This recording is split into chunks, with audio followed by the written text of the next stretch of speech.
देखिए, मुख्य बात यह है कि जिस तरह की घटना बस्तर ज़िले के, छत्तीसगढ़ राज्य के बस्तर ज़िले के बीजापुर में जो हुई, जो मैंने सुरक्षा बलों के साथ जो घटना घटित हुई और जिस प्रकार का जो है सो कह सकते हैं नक्सली हमला हुआ और उसमें जो जवान हताहत हुए, ये अपने आप में अत्यंत दुखद और विभत्स घटना है। सबसे पहले तो मैं उन वीर सैनिकों को श्रद्धांजलि अर्पित करता हूँ, मैं उनको नमन करता हूँ। लेकिन आने वाले वक्त में इस प्रकार की घटनाएं नहीं घटित होंगी, इसकी क्या गारंटी है?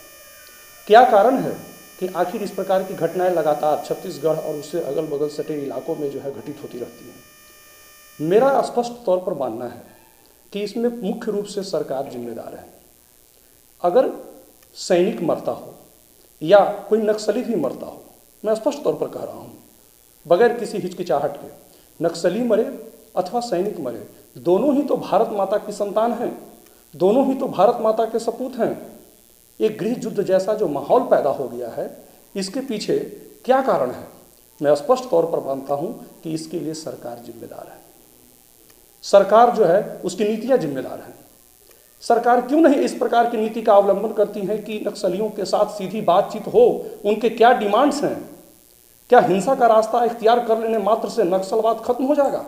नक्सलवाद किसी व्यक्ति विशेष का जन्म दिया हुआ नहीं है। नक्सलवाद एक प्रकार की विचारधारा है और इस ऐसी विचारधाराओं का जो है सो अंत जो है वो सिर्फ बातचीत के माध्यम से किया जा सकता है, हिंसा का रास्ता इख्तियार करके नहीं किया जा सकता। इससे केवल देश में गृह युद्ध का माहौल पैदा होगा।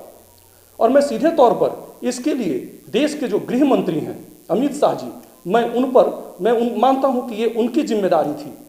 इलेक्शन को लेकर के केवल और केवल भारत सरकार जो है आज इसका सिर्फ यही काम रह गया है। भारत सरकार के जो नुमाइंदे हैं और स्वयं गृह मंत्री हों या प्रधानमंत्री हों, एक सूत्री कार्यक्रम ये चल रहा है कि सभी राज्यों में इलेक्शन लड़ो और प्रत्येक राज्य में सरकार बनाओ।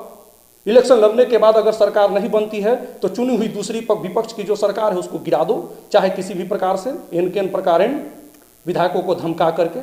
आज भारत सरकार का एक सूत्री एजेंडा हो गया है कि प्राइवेटाइजेशन के माध्यम से धन इकट्ठा करो, उस धन को जो है सो इलेक्शन में लगाओ और इलेक्शन में लगा करके सरकारें बनाओ। केवल ये एक सूत्री एजेंडा के तहत भारत सरकार आज काम कर रही है।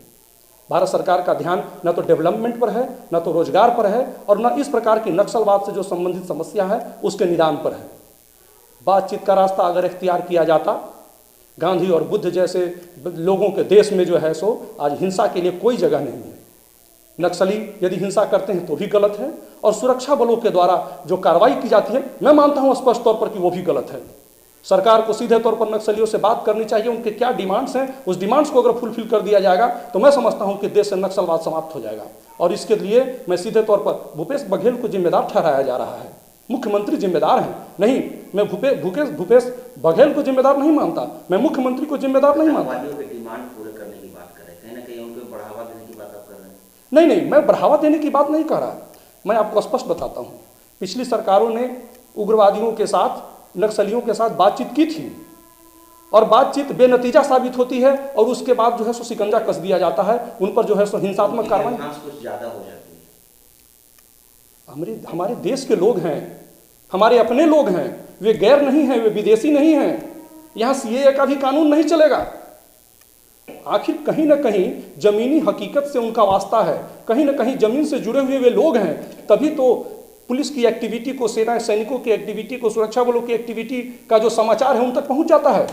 आखिर क्या कारण है कि चारों तरफ से सैनिक घिर गए और वे मारे गए? क्या मैसेज देंगे गृहमंत्री को? गृहमंत्री को मैं मैसेज देना चाहता हूं कि तत्काल बंद कीजिए, कार्रवाई बंद कीजिए तत्काल और बातचीत कीजिए नक्सलियों के साथ। नक्सलवाद एक विचारधारा है और उस विचारधारा से हिंसात्मक तरीके से नहीं निपटा जा सकता है। बातचीत के जरिए ही रास्ता निकाला जा सकता है। देश का सपूत, चाहे वो नक्सली हो और चाहे जो हो सो वो सुरक्षा बल हो, दोनों देश का ही सपूत है, दोनों ही अपने ही लोग मर रहे हैं और इसके लिए जिम्मेदार गृह मंत्री अमित शाह जी हैं। उनको ममता बनर्जी जी के टांग तोड़वाने से फुर्सत है?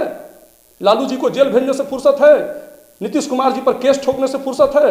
राहुल गांधी जी पर मानहानि का मुकदमा करने से फुर्सत है? नहीं फुर्सत है। उनको प्राइवेटाइजेशन करने से फुर्सत नहीं है, चाहे रेलवे का प्राइवेटाइजेशन हो, चाहे बैंक का प्राइवेटाइजेशन हो, LIC, GIC, यहां तक कि इसरो तक का प्राइवेटाइजेशन करने का फुर्सत नहीं है लोगों को। देश के लिए सोचने का इनके पास समय नहीं है। केवल एक सूत्री कार्यक्रम ये चल रहा है। बीजेपी जो है वो बीजेपी नीति जो सरकार है वो पूंजीपतियों के एजेंट के रूप में और बीजेपी के एजेंट के रूप में काम कर रही है सिर्फ। तो इसलिए इस गंभीर मुद्दे पर मैं रिक्वेस्ट करता हूं गृह मंत्री जी से, माननीय गृह मंत्री श्री अमित शाह जी से मैं रिक्वेस्ट करता हूं कि बातचीत का रास्ता इख्तियार करें, आक्रामक नीति का त्याग करें और नक्सलियों से बात करें, उनके क्या ग्रीवांसेज है, क्या डिमांड्स हैं और इसको पूरा करें। तब ऑटोमेटिक देश से जो है नक्सलवाद समाप्त हो जाएगा।